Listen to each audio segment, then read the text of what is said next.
Had not slept in 3 days. His eyes burned. His head hurt. But sleep was a luxury he could not afford. Not when his ship needed fuel, his crew needed pay, and still owed him 80,000 credits. The orbital station, 7, floated in the cold darkness of space like a giant metal flower. Ships of all sizes came and went through its many docking ports. Traders, smugglers, pirates, and nobles all walked its crowded corridors. It was a place where nobody asked questions and everybody had secrets. Stood at the viewport of his ship, the Silent Fortune, and watched the station grow larger as they approached. Behind him, he heard footsteps. He did not need to turn around to know who it was. "You look terrible," said. She was his first mate, his pilot, and the closest thing he had to a friend in this cold universe. She was tall, with short black hair and sharp eyes that missed nothing. "Thank you for noticing," replied without turning around. "When did you last eat?" "I had coffee." "That is not food." Finally turned to face her. "I will eat when pays me my money. 6 months, 6 months that bastard has been running from me, across 3 star systems. Do you know how much fuel that cost us?" Crossed her arms. "I know exactly how much. I am the one who keeps the accounts, remember." From somewhere deeper in the ship, a third voice called out, "Are we fighting again? Because I am trying to fix the water recycler and I cannot concentrate with all this drama." Park appeared from a side corridor, wiping grease from her hands with a dirty rag. She was younger than both of them, small and thin, with messy hair tied back in a ponytail. She looked harmless. This was useful because was perhaps the most dangerous person on the ship, not with weapons but with computers. There was no security system in the galaxy that she could not break. "We are not fighting," said. "I am trying to make the captain eat food like a normal human being." "Good luck with that," muttered. The Silent Fortune docked at 7 without trouble, paid the docking fee with credits they could barely spare, and led his crew into the station. The corridors were packed with beings of every shape and size. Humans were common enough, but there were also the tall, thin with their silver skin, the stocky with their 4 arms, and dozens of other species that did not recognize. They pushed through the crowds until they reached a cantina called the Golden Nebula. It was an expensive place, full of soft music and clean tables. The kind of place where did not belong, but his contact had told him that would be here and was not leaving without his money. He spotted immediately.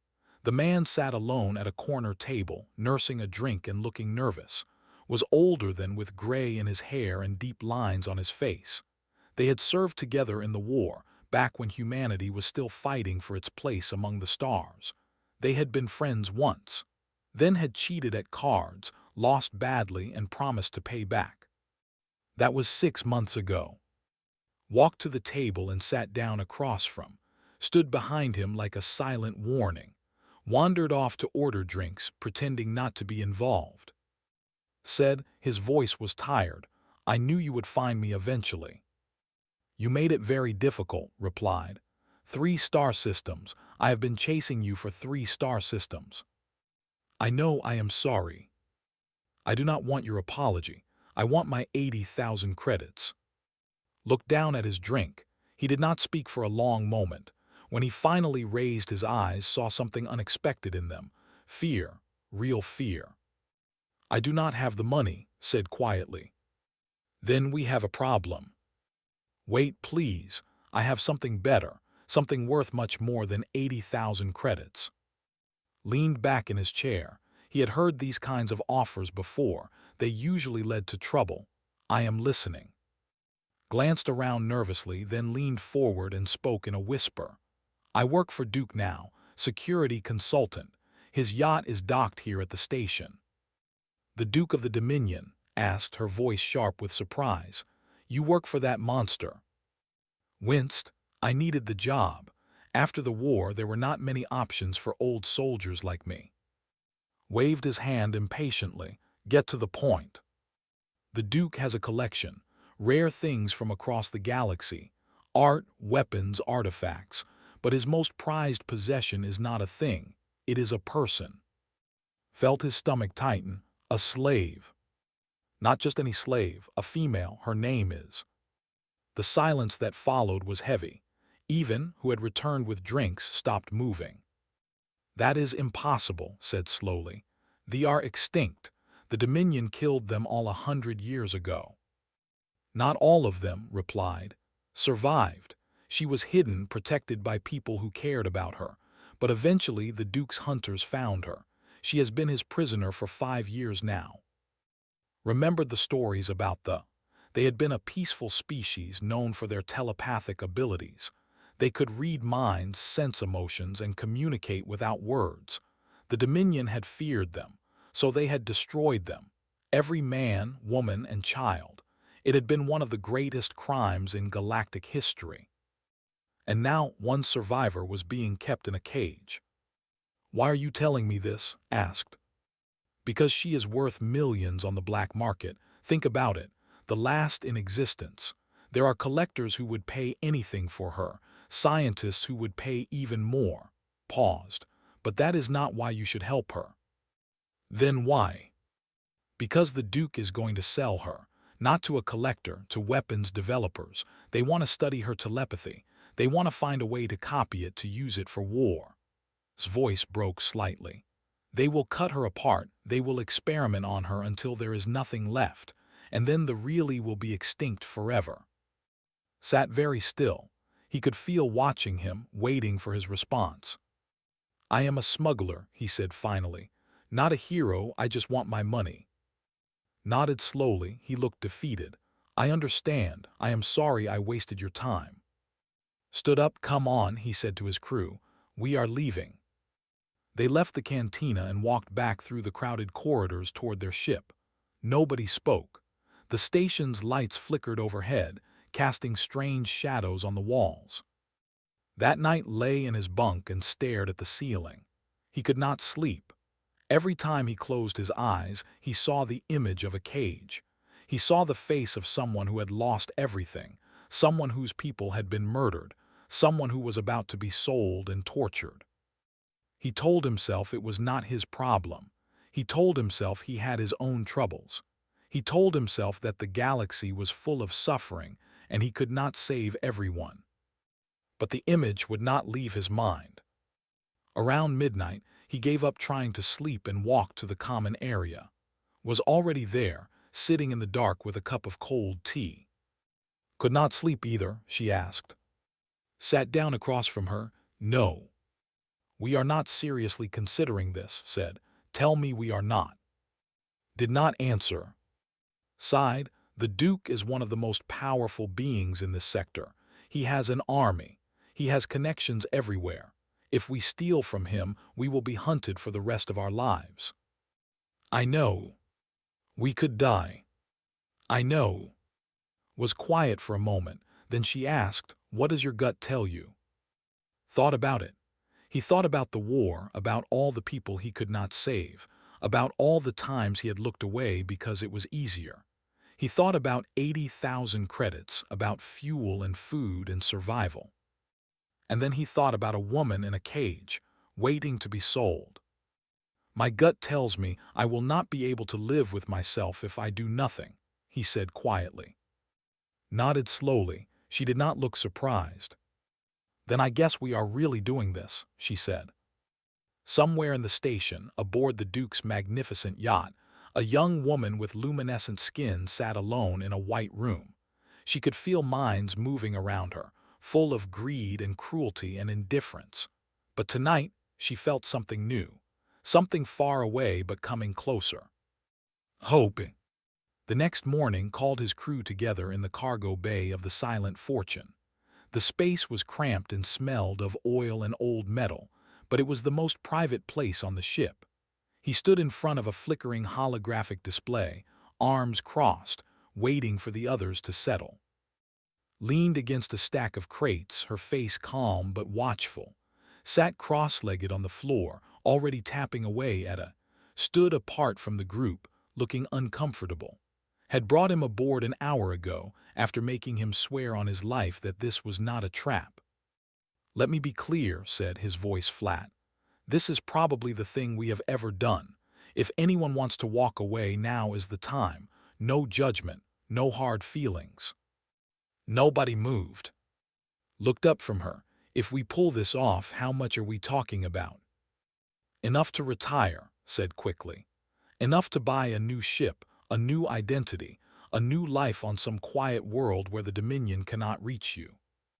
"And if we fail?" asked. "Then the Duke will make an example of us," replied. "He is not known for mercy." Nodded slowly. "Everyone understands the risks. Good. Now let us talk about how we are going to do this." He activated the holographic display. A detailed schematic appeared in the air, rotating slowly. It showed a massive vessel with elegant curves and reinforced armor plating. The Duke's yacht, the Gilded Throne. "This ship is a fortress," said.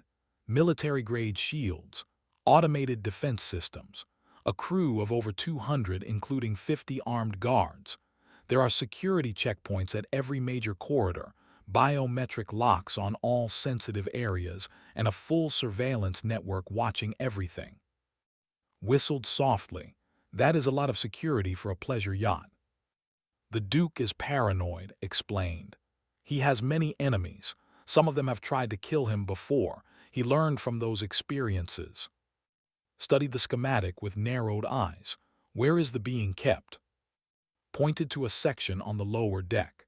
"Here. Deck 7, Section C. It is a specialized containment cell designed to block telepathic abilities. The walls are lined with neural dampening material.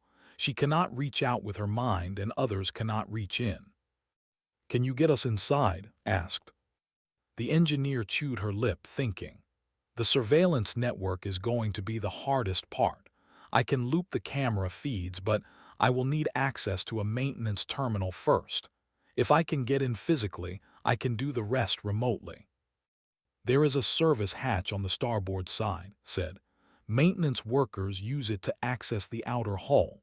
Security is lighter there because it is not meant for passenger access." "That is our entry point," decided. "You will stay on the Silent Fortune and run Overwatch, and I will go in through the service hatch." Frowned. "Just the two of us.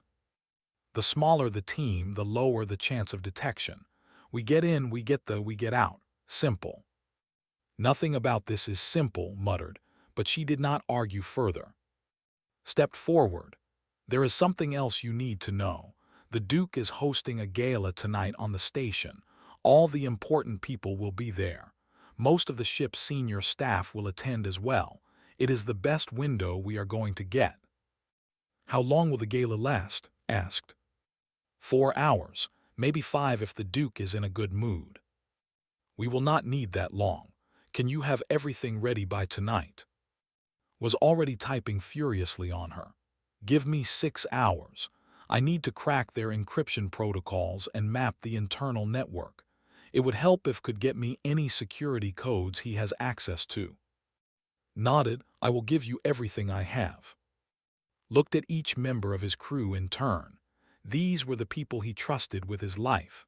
They had been through so much together, smuggling runs gone wrong, close calls with law enforcement, bar fights that turned into firefights. They had always survived because they worked as a team. But this was different. This was not just another job. They were going up against one of the most powerful beings in the sector. If they made a single mistake, they would not just lose their freedom. They would lose their lives. "Any questions?" asked. Raised her hand. "What about the neural tracker?" "The what?" The said grimly. "She has a tracker implanted in her skull. If she leaves the ship without authorization, the Duke will know immediately. He will be able to follow her anywhere in the galaxy." Felt his jaw tighten. "Can it be removed?" "Yes, but it requires surgery. Or at least, someone who knows what they are doing with a medical scanner and a very steady hand." Grinned nervously. "I have disabled tracking devices before. Never one implanted in a person, but the principle should be the same, I think." "You think?" repeated. 70% sure, maybe 80. That is not exactly reassuring. Held up his hand. We will deal with the tracker when we get to it. First priority is getting on that ship and reaching the. Everything else comes after. The crew spent the rest of the day preparing. Buried herself in code, her fingers dancing across multiple as she mapped the security network of the Gilded Throne. Provided her with every piece of information he had. Guard schedules, access codes, maintenance routes, and the personal habits of the Duke's senior officers. Cleaned and checked their weapons. They could not carry anything too obvious, so she selected small plasma pistols that could be hidden under clothing, along with a pair of stun grenades for emergencies. She also packed a medical kit because always expected someone to get hurt. Walked through the plan again and again in his mind, looking for weaknesses. There were too many things that could go wrong. The security feeds could fail to loop properly. The guards could change their patrol routes. The might be too weak to move on her own. The Duke might return early from the gala. Any of these things could doom them. All of them together would certainly kill them. But had learned long ago that no plan survived contact with reality. The key was not to have a perfect plan. The key was to adapt when things went wrong. And things always went wrong. As evening approached, the station came alive with activity. Shuttles carried guests to the grand hall where the Duke's gala was being held. Music and lights spilled out into the corridor. The rich and powerful gathered to celebrate themselves, to make deals, to show off their wealth and influence. Watch from an observation window as the guests arrived. Men in expensive suits, women in flowing gowns, aliens of every species, all dressed in their finest. Among them he spotted Duke himself. The Duke was massive, standing nearly 3 meters tall. His skin was dark purple, almost black, and covered with intricate golden tattoos that marked his noble lineage. He wore armor even to his own party, a subtle reminder that he was a warrior as well as an aristocrat. His eyes were cold and yellow, like a predator scanning the crowd for prey. Felt a chill run down his spine. This was the being they were about to rob. Having second thoughts, asked, appearing beside him. No, just appreciating the difficulty of what we are about to do. The Duke does not look like someone who forgives easily. He is not, said, joining them. His face was pale. I have seen what he does to people who cross him. There was a merchant once who tried to cheat him on a cargo deal. The Duke had him skinned alive in the market square. Left the body hanging for a week as a warning. Grimaced, thank you for that lovely image. I am just saying be careful, both of you. Checked his chronometer. The gala had started. In 30 minutes the Duke would be seated for dinner. That was when they would move. He touched the plasma pistol hidden under his jacket. It was warm from his body heat. Real, solid, a small comfort in the face of what was coming. He said into his communicator, status report. Her voice crackled back. Camera feeds are ready to loop on your signal. Guard rotations are confirmed. Service hatch is unmonitored. You are clear to approach in 15 minutes. Copy that, stand by. Turn 2, she looked calm, but he knew her well enough to see the tension in her shoulders. She was scared. So was he, but fear was not the same as hesitation. Fear kept you sharp. Fear kept you alive. Ready? He asked. Pulled on her jacket, hiding her own weapon. Let us go steal an alien. They left the Silent Fortune and made their way through the station. The corridors were quieter now, with most of the station's wealthy inhabitants at the gala. Perfect conditions for what they had planned. The Gilded Throne was docked at a private berth reserved for VIPs, and circled around, avoiding the main entrance where guards stood at attention. They found the service hatch exactly where it had said it would be, hidden behind a cluster of fuel conduits. His voice came through the communicator. Camera feeds are looped. You have a 15-minute window before the system runs a diagnostic check. After that, I cannot guarantee anything. Pulled out a small device and attached it to the hatch's locking mechanism. The device hummed softly, then clicked as it bypassed the security code. The hatch slid open, revealing a narrow maintenance tunnel lit by dim emergency lights. He looked at one more time. No words were needed. They had done this dance before in other places against other enemies. The danger was familiar if not comfortable. Took a breath and stepped into the tunnel. The metal was cold under his feet. The air smelled of recycled oxygen and machine oil. Somewhere ahead, in the belly of this floating palace, a prisoner waited for freedom. He had come here for a gambling debt. He would leave with something far more valuable. The maintenance tunnel was barely wide enough for one person. Moved first, hunched over, his shoulders brushing against the cold metal walls. Followed close behind, her breathing soft and controlled. Every few meters, small lights flickered above them, casting strange shadows that made the tunnel feel endless. His voice was a whisper in his ear. "Take the next junction on your left. There is a ladder that leads up to Deck 7. Found the ladder and began to climb. His muscles burned from the awkward position, but he forced himself to move quickly. Every second they spent in these tunnels was a second closer to discovery. At the top of the ladder, a small hatch blocked their path. Pressed his ear against it and listened. Nothing. He pushed it open slowly and pulled himself through, then reached back to help. They emerged into a corridor that was completely different from the maintenance tunnels. The walls were white and sterile, like a hospital. The floor was smooth and clean. The air had no smell at all, as if it had been scrubbed of every molecule that might carry a scent. "This is Deck 7, confirmed. Section C is about 50 meters ahead. There should be a checkpoint between you and the containment cell." "How many guards?" asked. "2 at the checkpoint, possibly one more patrolling the section." And moved forward, keeping close to the walls. Their footsteps made almost no sound on the polished floor. As they rounded a corner, they saw the checkpoint, a small station where 2 guards sat behind a console looking bored. The guards were tall and silver-skinned with the elegant features of their species. They wore the Duke's colors, black and gold. Their weapons hung at their sides untouched. They clearly did not expect any trouble. "Signaled 2. She nodded and pulled out a small device from her pocket. A stun grenade. Not enough to hurt anyone permanently, but enough to knock them unconscious for several minutes. She tossed it. The device rolled across the floor, unnoticed by the guards until it was too late. There was a flash of bright light and a sharp crackling sound.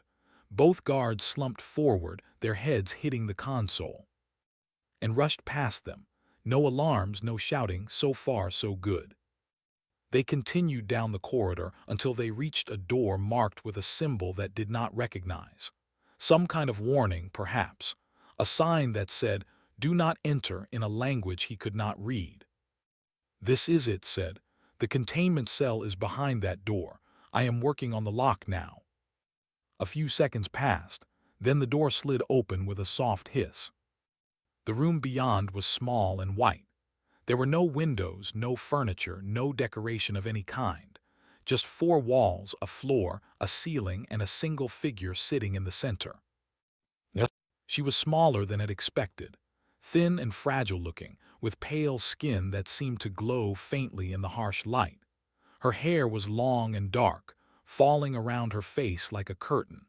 She wore a simple white dress that matched the walls, as if the Duke wanted her to blend into her prison. She did not move when the door opened, did not look up, did not speak.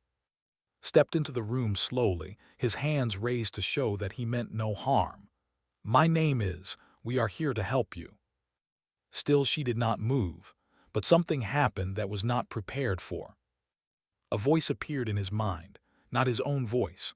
A woman's voice, soft and sad and curious all at once. "You are not one of them." Stopped moving. The sensation was strange, like someone had placed a thought directly into his brain without going through his ears first. He had heard that the could do this, but hearing about it and experiencing it were very different things. "No," he replied out loud, "we are not with the Duke." You are afraid. The voice in his mind was gentle, not accusing. But not of me. You are afraid of what will happen if you fail. Yes. Why would you risk so much? You do not know me. Thought about how to answer. He could give her a speech about justice and freedom, about the crimes of the Dominion, about the importance of doing what was right. But those words felt hollow. They were not the real reason he was here.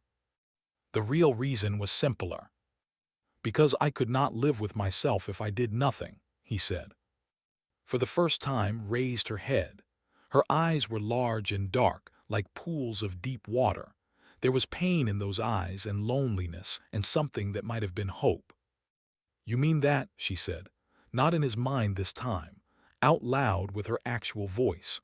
It was soft and rough as if she had not used it in a long time. Yes. Stood up slowly. Her movements were weak, uncertain. 5 years in this cell had taken a toll on her body, but there was strength in her too, hidden beneath the surface. The strength of someone who had survived when her entire species had been destroyed. There is a tracker in my skull, she said. If I leave this ship, the Duke will know. Cursed under her breath. Can you tell us exactly where it is? Touched the back of her neck just below the base of her skull. Here. It is small, but it is connected to my nervous system. Removing it will be painful. Said into his communicator, we need you to come to us. Bring the medical kit. On my way, but we have a problem. What kind of problem? Before could answer, alarms began to scream. Red lights flashed in the corridor outside. The sound was deafening, echoing off the white walls like thunder. That kind of problem, said grimly. Someone triggered the security system. I am reading multiple guards moving toward your position. Growled his distraction. No, it was not. The alarm came from the cargo bay, I think. I think someone found the unconscious guards. Moved to the door, pistol drawn. How long until they reach us? 2 minutes, maybe less. 2 minutes? Not enough time to extract the tracker. Not enough time to escape quietly. Everything had just changed. She looked back at him, her dark eyes calm despite the alarms screaming around them. She already knew what he was thinking. Of course she did. She was a telepath. We have to run, he said. Now we will deal with the tracker later. His voice crackled through the communicator, panicked and breathless. They know, someone tipped them off. Get out now, get out now. Grabbed his arm as gently as he could. Can you run? I will try. They burst out of the containment cell and into the corridor. The alarms were even louder out here, mixed with the sound of shouting voices and running feet. Somewhere close by, guards were organizing a search pattern. They would be here soon. Took the lead, her pistol raised and ready. She moved with the confidence of someone who had been in many bad situations and had always found a way out. Stayed close to, supporting her when she stumbled. Left at the next junction, said. There is a maintenance access that leads to the cargo bay. They turned left. The corridor ahead was clear but could hear footsteps getting closer, heavy boots on metal floors. The guards were closing in. Suddenly pulled on his arm. Wait, there are 3 of them around the next corner. Stopped immediately. She trusted this telepathy without question. That trust might save their lives. How far? Whispered. 10 meters. They have not seen us yet. Pointed to a side door. An equipment storage room. They ducked inside just as the guards rounded the corner. Through the thin door he could hear them passing, their voices urgent. Sector C7 is clear, moving to C8. Copy, the intruders cannot have gotten far. Lock down all exits. The footsteps faded, counted to 10, then opened the door slowly. The corridor was empty. Move, he whispered. They continued through the ship, guided by his voice and his telepathy. Twice more they had to hide as guards passed by. Once, they turned a corner and came face to face with a patrol. Shot both guards before they could raise their weapons. The bodies fell silently to the floor. Sorry, muttered to no one in particular. Finally, they reached the cargo bay. It was a massive space filled with crates and containers of every size. The Duke's collection realized art, weapons, treasure from across the galaxy, all stolen, all bought with blood, was waiting for them near a service hatch, medical kit in hand. She looked terrified but determined. I can remove the tracker, she said, but I need 5 minutes and she needs to hold very still. We do not have 5 minutes, said. She was watching the entrances, pistol raised. Then we make 5 minutes, replied. He checked his weapon. Start working and I will hold them off. The first guards appeared at the far entrance, opened fire. The cargo bay became a battlefield. Plasma bolts flew back and forth, striking crates and burning holes in metal walls, and fought side by side, using the containers as cover. They were outnumbered and running out of time. But they were also human, and humans, as the galaxy had learned many times, did not know when to quit. Worked frantically on his neck, her hands steady despite the chaos around her. The sat perfectly still, her eyes closed, her face pale with pain, but she did not cry out. She did not flinch. Almost there, muttered. Almost got it. She held up a tiny metal device, no bigger than a grain of rice. The tracker. It was covered in blood, but it was out.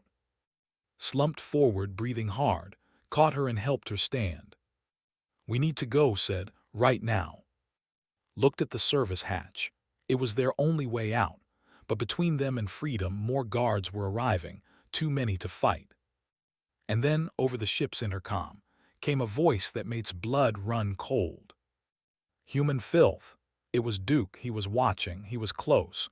You think you can steal from me? I will hang your bodies from my gates. The Duke was coming, and when he arrived there would be no escape. Looked at his crew, at the narrow hatch that led to freedom. Run, he said. Get her to the ship. I will buy you time. Grabbed his arm. No, we do this together or not at all. There is no time. He pulled free from her grip. Go, that is an order. For a moment looked like she would refuse, but then she saw something in his eyes, a certainty that would not bend. You better survive this, she said fiercely. Then she was gone, pulling and through the hatch. Turned back to face the oncoming guards. He checked his pistol, only a few shots left. At the far end of the cargo bay, a massive figure emerged from the shadows, Duke in person. His golden armor gleamed in the emergency lights. His yellow eyes burned with rage. Stood his ground, one man against an empire. Somehow he smiled. The Duke moved like a predator. Each step was slow and deliberate, as if he wanted to fully understand what was coming. His elite guards spread out behind him, weapons raised, waiting for the order to fire. But the Duke waved them back. He wanted to do this himself. A human, the Duke said, his voice like gravel grinding against stone. Of course it would be a human. Your species has always been a nuisance, crawling out of your little planet, spreading across the galaxy like vermin. Did not move. He stood among the scattered crates, his pistol at his side. There was no point in shooting. His small weapon would barely scratch the Duke's armor, but he could buy time. Every second the Duke spent talking was a second his crew used to escape. You stole from me, the Duke continued. You stole my most valuable possession. Do you have any idea what she is worth? She is not a possession, said. His voice was calm. She is a person. The Duke laughed. It was an ugly sound, cold and cruel. A person. She is the last of her species, a relic, a curiosity, and you thought you could just take her from me. I did take her from you. That is why you are so angry. For a moment the Duke's yellow eyes flared with rage. Then he regained control. You have spirit. I will give you that. Most humans beg for their lives by now. They cry and plead and promise anything if I spare them. I am not most humans. No, you are just stupid. The Duke moved. He was faster than anything that large had any right to be. One moment he was standing 20 meters away. The next moment, he was right in front of, his massive fist swinging through the air. Dove to the side. The fist missed him by centimeters and slammed into a metal crate, denting it like paper. If that had hit him, every bone in his body would have shattered. He rolled behind another crate and fired his pistol. The plasma bolt struck the Duke's chest and did nothing. The armor absorbed it without even a mark. "Is that the best you have?" the Duke asked. Kept moving. He could not fight the Duke directly. The alien was too strong, too fast, too well protected. But he had something the Duke did not have: desperation. And desperation made humans do impossible things. He noticed a cluster of fuel containers stacked against the far wall. Pressurized gas, used for welding and maintenance. If those exploded. The Duke charged again. Dodged barely, feeling the wind from the aliens passing. He fired again, not at the Duke this time, but at the fuel containers. The explosion was massive. Fire and force erupted across the cargo bay, throwing off his feet and sending him sliding across the floor. His ears rang. His vision blurred. For a moment, he could not remember where he was or what he was doing. Then he heard the Duke screaming in rage, and everything came rushing back. The explosion had not killed the Duke. Of course it had not, but it had staggered him, thrown him off balance. His armor was scorched and dented. One of his arms hung at an awkward angle. Forced himself to stand. Every part of his body hurt.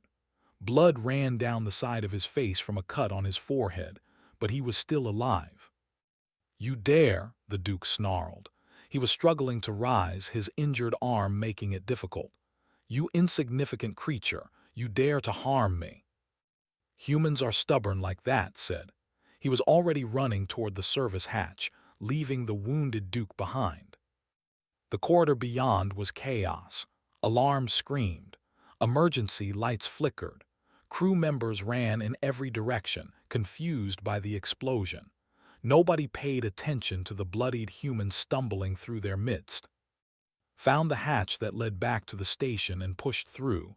His legs felt like they were made of water. His lungs burned with every breath. But he kept moving. He had to keep moving. His voice crackled in his ear. "Captain, are you alive?" "Barely," he gasped. "Where are you?" "The ship. We made it to the ship. But the Duke locked down the docking clamps. We cannot leave." "I am on my way." He ran through the station's corridors, pushing past startled civilians and confused security officers. News of the explosion was spreading fast. People were panicking, not sure if the station itself was under attack. When he reached the docking bay where the Silent Fortune waited, he found standing at the entrance with her pistol drawn. Her left arm was wrapped in a bloody bandage, but she was still fighting. "You look terrible," she said when she saw him. "So people keep telling me." They rushed aboard the ship together, was in the engine room working frantically at the controls, sat nearby looking pale but conscious. She met's eyes and nodded once, a silent thank you. The clamps said, "Can you override them?" "I am trying," replied through gritted teeth. "But the Duke's security codes are layered. Every time I crack one, there is another behind it." Looked at the external monitors. More guards were arriving at the docking bay, and behind them, limping but still moving, came Duke. His armor was damaged, his face was twisted with fury, but he was not stopping. He would never stop. "How long do you need?" asked. 3 minutes. "You have 2. He grabbed a plasma rifle from the weapon locker and headed for the ship's cargo ramp, followed him without a word. They stood at the top of the ramp, watching the guards approach. "If we die here," said quietly, "I want you to know something." "What?" "You still owe me money from that card game on Nexus Station." Despite everything, laughed. "I will pay you back in the afterlife." The first guards reached the ramp and opened fire. It was a desperate fight. The guards had better equipment and better positions, but had the high ground and something to protect. They fought like demons, dropping guard after guard, forcing the others to take cover. A plasma bolt caught in the shoulder. She cried out and fell back but kept firing with her good arm. Stepped in front of her, shielding her with his body as he continued to shoot. He shouted, "Now would be a very good time." Almost, got it." The ship shuddered as the docking clamps released. Swoop of triumph echoed through the corridors. Hit the button to close the cargo ramp. The last thing he saw before the doors sealed was the Duke standing at the edge of the docking bay, watching him with those cold, yellow eyes. Then the Silent Fortune's engines fired, and they were moving. Dragged herself to the cockpit and dropped into the pilot's seat. Her movements were shaky from blood loss, but her hands were steady on the controls. She had flown through worse. Strapped himself into the co-pilot's chair. "Get us out of here." "On it." The ship burst out of the docking bay and into open space. Behind them, the massive form of 7 stations shrank rapidly, but they were not safe yet. Warning lights flashed across the console. "We have company," said grimly. 3 Dominion security vessels were breaking away from the station, moving to intercept. They were faster than the Silent Fortune and much better armed. In a straight fight, ship would not last 5 minutes. "Can we outrun them?" asked. She had come to the cockpit, leaning on her for support. "No," replied, "but I can outfly them." She pushed the engines past their safe limits. The ship groaned in protest but responded, surging forward with sudden acceleration. The pursuing vessels fell back slightly, surprised by the burst of speed. Ahead, an asteroid field drifted in the darkness. Massive rocks tumbling slowly through space, a graveyard of ancient collisions. Most pilots would not dream of flying through it. The chances of collision were too high. Smiled, "Hold on to something." The Silent Fortune dove into the asteroid field like a fish diving into coral reefs. Hands danced across the controls, making tiny adjustments every second as she weaved between the tumbling rocks. Left, right, up, down. The ship twisted and spun, dodging obstacles that seemed to appear from nowhere. Behind them, the security vessels hesitated. Then, one by one, they entered the field as well. "They are still following," reported. "Not for long." Executed a maneuver that should have been impossible. She flew the ship directly toward a massive asteroid, waited until collision seemed inevitable, then pulled up at the last possible second. The ship screamed past the surface with meters to spare. One of the pursuing vessels was not so lucky. It tried to follow the same path, but the pilot was not fast enough. The ship clipped the asteroid and spun out of control, crashing into a second rock and exploding in a ball of fire. "One down," said, "2 to go." The remaining vessels were more cautious now. They spread out, trying to box in the Silent Fortune, but had grown up flying ships through dangerous terrain.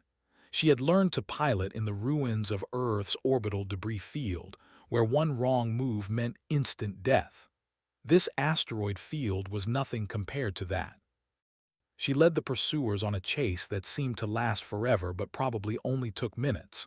She used every trick she knew: sudden stops, sharp turns, using the asteroids themselves as shields. One more vessel fell behind, its engines damaged by a glancing blow from a tumbling rock. The final vessel was piloted by someone who knew what they were doing. They matched moves almost perfectly, staying close despite everything she tried. "I cannot shake them," admitted through gritted teeth. Spoke up, her voice weak but determined. "I can help." She closed her eyes. For a moment nothing happened. Then over the radio they heard confused shouting from the pursuing ship. The pilot was making mistakes, jerking the controls, fighting against something. "Their minds," whispered. "I can touch their minds just for a moment, just enough." The final vessel swerved wildly and crashed into an asteroid. The explosion lit up the darkness of space. Let out a breath she did not know she had been holding. "We are clear." The edge of the asteroid field was just ahead. Beyond it, empty space stretched to infinity, and somewhere out there, a jump point waited to carry them away from this system forever. They had done it. Against impossible odds, against one of the most powerful beings in the galaxy, they had done it. Slumped back in his chair, his body ached, his head throbbed. He was covered in blood, half of it his own. But when he looked back standing in the doorway of the cockpit, he felt something he had not felt in a long time. Pride. "Thank you," said softly, "for everything." Nodded, "Do not thank me yet. We still have a long way to go." The silent fortune reached the jump point and engaged its faster-than-light drive. Reality twisted, colors blurred, and then they were gone, leaving nothing behind but empty space and the wreckage of their enemies. Behind them on the station, Duke stood at a window and watched the space where the ship had been. His arm throbbed with pain. His pride burned with humiliation. But beneath the anger, there was something else, something he had not felt in a very long time. Fear. A human had beaten him, a single, insignificant human. The Duke turned away from the window. This was not over, not by a long way. The hunt was just beginning. The faster-than-light journey lasted 12 hours. 12 hours of tension, of watching sensors for any sign of pursuit, of wondering if they had truly escaped or merely delayed their capture. 12 hours of exhaustion so deep that even fear could not keep it at bay. Spent most of that time in the medical bay, letting patch up his wounds. The cut on his forehead needed stitches. 2 of his ribs were cracked. His entire body was covered in bruises that would take weeks to heal.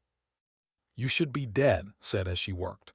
The explosion, the fight with the Duke, the gunfight at the docking bay, any of those things should have killed you. "Humans are hard to kill," replied. "We are too stupid to know when to give up." Laughed, though there was little humor in it. "That is probably the most accurate thing you have ever said." In the next bed over was recovering from her shoulder wound. She had lost a lot of blood, but had managed to stop the bleeding and clean the wound. She would be sore for weeks, but she would live. "How is it?" asked. Resting in one of the crew quarters. The tracker removal took a lot out of her, and using her telepathy against those pilots did not help. She needs time to recover. Nodded, he understood that feeling all too well. When the ship finally dropped out of faster-than-light travel, they found themselves in a quiet corner of space, far from any Dominion patrol routes. A small moon orbited a gas giant in the distance, its surface covered in ice and shadow. No settlements, no stations, nothing but empty darkness. "Perfect." Pulled himself out of bed, ignoring the protests of his injured body, and made his way to the cockpit. Was already there, sitting in the pilot's seat despite her wounds. Some habits were hard to break. "Where are we?" he asked. "The system. Nobody comes here because there is nothing worth taking." She gestured at the frozen moon on the. "We can hide here for a few days while we figure out our next move." "Our next move?" Sat down heavily in the co-pilot's chair. "I am not sure I know what that is." "We could sell," said quietly. "There are buyers who would pay millions for the last. We could disappear. New names, new identities. We would never have to work again." Looked at her. "Is that what you want to do?" Was silent for a long moment. Then she shook her head. "No, but I needed to say it out loud, to remind myself that it was an option." "It was never an option," said. "Not really." "I know," smiled slightly. "I just wanted to hear you say it." The door to the cockpit slid open and stepped inside. She looked better than she had during the escape, though still fragile. Her pale skin had regained some of its natural glow, and her dark eyes were clearer. "I heard my name," she said softly, "and I felt your thoughts, both of you." Shifted uncomfortably. He was still not used to the idea of someone reading his mind. "I hope we did not offend you." "No, you comforted me." She moved closer, looking out at the frozen moon. "All my life I have been running. When I was a child, the hunters came for my people. My mother hid me in a cave and told me to be silent. I stayed there for 3 days listening to the screams. When I finally came out, everyone was gone. And exchanged glances. Neither of them knew what to say. For years, I moved from planet to planet, continued. Hiding, always hiding. There were people who protected me, who risked their lives to keep me safe. One by one, the Duke's hunters found them. One by one, they died, until I was alone. You are not alone anymore, said. Turned to look at him. There were tears in her eyes, but she was smiling. I know, that is why I am telling you this. You need to understand what you have done for me, not just saving my life. You gave me something I had forgotten how to feel. What is that? Hope. The word hung in the air between them. Such a small word, such a powerful meaning. Appeared in the doorway, looking uncomfortable. Sorry to interrupt, but I have been going through the ship systems. We are low on fuel, food, and medical supplies. We can hide here for maybe a week before we have to move. Nodded. Where is the nearest safe port? There is a trading post about 3 days from here. Independent territory, no Dominion presence. But word might have spread about what we did. We will need to be careful. We are always careful, said dryly. They spent the next few days in a kind of quiet recovery. The ship drifted in the shadow of the frozen moon, its engines powered down to minimize any signal that might be detected. Slept more than he had in months, his body finally forcing him to rest. When he was awake, he found himself talking with. She was curious about humans, about their history and culture and strange habits. She asked him about Earth, about the wars that had shaped humanity's expansion into space, about the things he had seen and done. In turn, she told him about their cities that floated on clouds of psychic energy, about their art, which was created through pure thought and emotion, about their peaceful way of life, which had made them seem harmless to the empires around them. That was our mistake, said one evening as they sat in the common area. We believed that kindness would protect us. We believed that if we did no harm would come to us. We were wrong.